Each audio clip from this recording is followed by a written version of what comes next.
Bright Fiendsmith, yeah, that's not something that I expected to be seeing out here.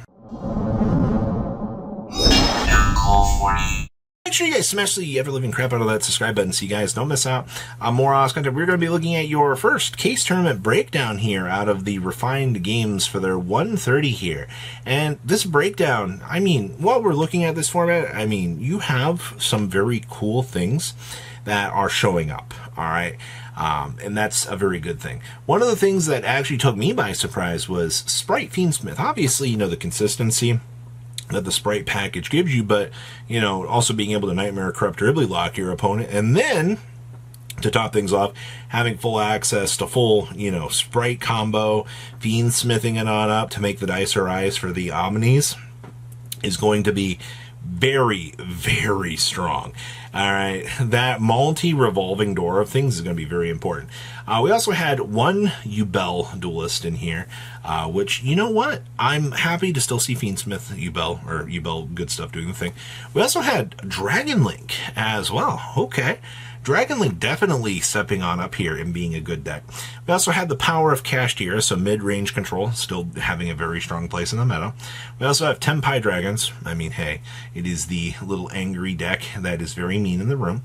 We also had one Melodious. Oh, hey, look, light good stuff. I wonder if they played Dominus Purge or not. We also had only one Snake Eyes. You tell me out here that in terms of your developments in your meta, that only one Snake Eyes. Okay, that's interesting. I heard the 7 p.m. results will be a little bit more snake-eyed. We get a chance to look at that. And then we also had this Trap Tricks duelist showing up in the top cut as well. I have definitely forgotten about Trap Tricks actually existing as a deck. Like, I do think that that is actually really cool to see. You know, your top end of things being the Sprite stuff, and then down at the lower end, you have Trap Tricks. That's really, really cool. Let's pass on over to those deck lists. So, winning our 1 o'clock tournament here is the power of the Sprite package here, with giving the opponent the Nightmare Corrupt or Ridley. We're going to call this the inconvenience out here, where, you know, you want to hand this over to your opponent, put them into a really bad position, and have them go, oh, what am I supposed to do with this? I also find this really, really cool. We were actually playing a copy of the Astral Karibo in here to speed up the process to get to the Mannequin Cat. Actually, and being able to basically make it indestructible, which is kind of cute, actually. I didn't actually see that when I played against Alex, but okay. We're also playing triple copies of the Metaltronus in here. This deck has some pretty cool options. A copy of the Golden Lord for that extra burst damage, and we're also playing a copy of Jaugen in here to basically inconvenience the opponent, if you will. And there's that copy of Rise to Full Heights that we've been seeing a lot more of floating around out here. So congrats for actually winning the event. Next up here, we have, Ubel. Wow, we weren't actually doing the Fiendsmith stuff. That's actually pretty cool to see. I will say, though, having those Fiendsmith cards definitely ups the consistency of your deck, like 800-fold. This build's also doing 2 Durasrums, which is kind of an interesting little tech choice.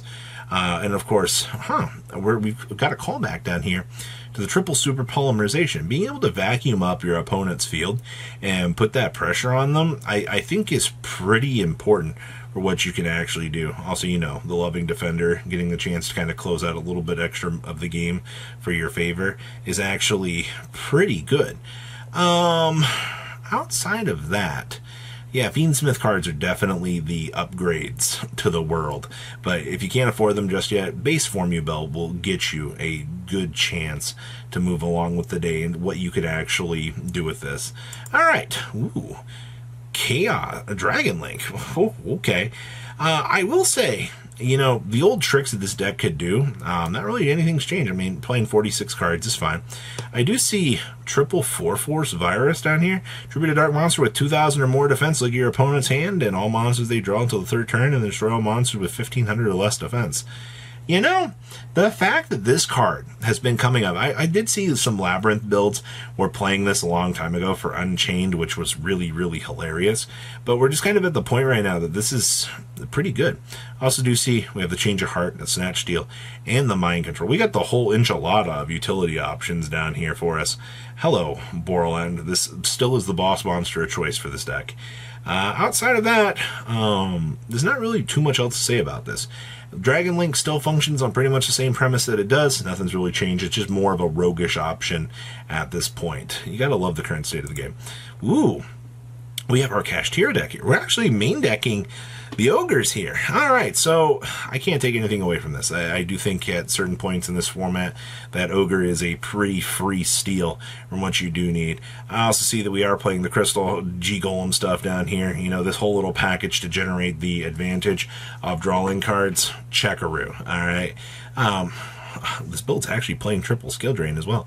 Alright, well, I guess we were just at the point that we were just over the format. Like, you need to make sure that you can roll out the power cards, be able to punish your opponent, and do your thing. Also, the triple Moonlit Chill. This deck just feels like it needs very strong hand traps, and if you do have access to those, well, you're gonna be in a good place. But, also, 2 Zeus. Did 2 actually really come up? Like, was that an actual big thing that we had such an issue for? But, okay. Outside of that, interesting Kashtira build. Ooh, Tempai Dragons. Sporting off, not 1, not 2, but 3 Book of Eclipse, so that you can, you know, set a field and do your thing. I also see that this duelist was not messing around with the mirror match out here. They wanted to be able to have the Curry Photons so that you could just straight say no to your opponent. None of that battle phase BS. Alright, that's pretty straightforward. I do see, hey, little Dora. How are you, buddy? I hate this card with a passion. I would rather not even play this. I still want to stick to the 2 Fadra as well. I think the Fadras sticking around as a 2 of does feel better. I do see we are playing triple Heat Wave still, and this build is playing 2 Crossout Detonators. Okay. It feels about as standard as you're going to get with the Tempai stuff. Like, you have some cute little things that you can push around every once in a while, but I feel like just sticking to the consistent options that you're used to will get you to where you need to be. Ooh, our Melodious variant. Aw, we're not doing the Dominus Purge in here. I believed, but they did have the Molcharmies, actually, so I think that this is fine. To be honest with you don't really... With this build, they opted for board breakers instead of, you know, trying out some of the other stuff along the way. There's nothing wrong with that, but it really just kind of depends on what you're trying here. I do see... Oh, we do have Yield Choir in here. Okay. And of course, we're still playing the standard Moon stuff. Yeah, I don't really see anything too crazy that we're trying here. You're just doing the standard board breaker stuff, putting that pressure on your opponent, and just kind of trying to get the best results for your day. You know what I mean? It all just... It's melodious at this point. Like, the deck sets up, makes a really strong board, and then you just kind of call it a day. Good stuff. Next up here we have, our Snake Eyes Duelist. Okay. Wow, no Fiendsmith cards in here. Okay, well that's a good indicator. If you've already spent money, you don't have to spend more money. Well, maybe you should spend the money on the upgrades. I do think that that's pretty much needed. I also see we have the deck lockdowns in here to punish the opponent. And of course, the Metaltronus, actually. You did see the Metaltronus showing up in the first list, which was actually kind of nice. I do see, we're once again back on those skill drains, having those consistency cards to make sure that, you know, you can keep that pressure on your opponent is going to be pretty good. Huh. Hello, Moon of the Closed World. The fact that you can just play this card and then be able to swoop in a goddess, depending on how your opponent terribly places their cards, could actually work out in your favor. Like, that seems pretty hilarious that that actually works out. But hey, once again, who needs Fiendsmith cards when, once again, Old Reliable out here can actually kind of get you to where you need to be? And our last list here is actual Trap Tricks. Holy crap, we're actually main decking an anti-scam fragrance in here. I do see that we have 2 evenly matched in here for the full deterrence, if need be. We're also citing 2 more banishing trap holes as well, okay. And 2 Shadow Imprisoning Mirrors. I've seen people talking about Shadow Imp. This card is pretty strong when it does need to be addressed in the course of the meta. Having that free generic punish is definitely pretty good. I don't know, man. If people are just going to disregard what this card can actually do in the meta, okay. But outside of that, playing 1 Dominus Purge, that's okay. I don't see an issue with that. I mean, you've got everything you need to do. We're playing Parallel Exceeds for the extensions. that you would expect. The Silent Honor arc is hilarious. I do definitely like that. But outside of that, yeah, this looks pretty good. So what do you guys think about our breakdown? Please leave a comment down below. Tell me what you guys think, and I will see your beautiful faces back here later in the day, guys. Patrons, thank you.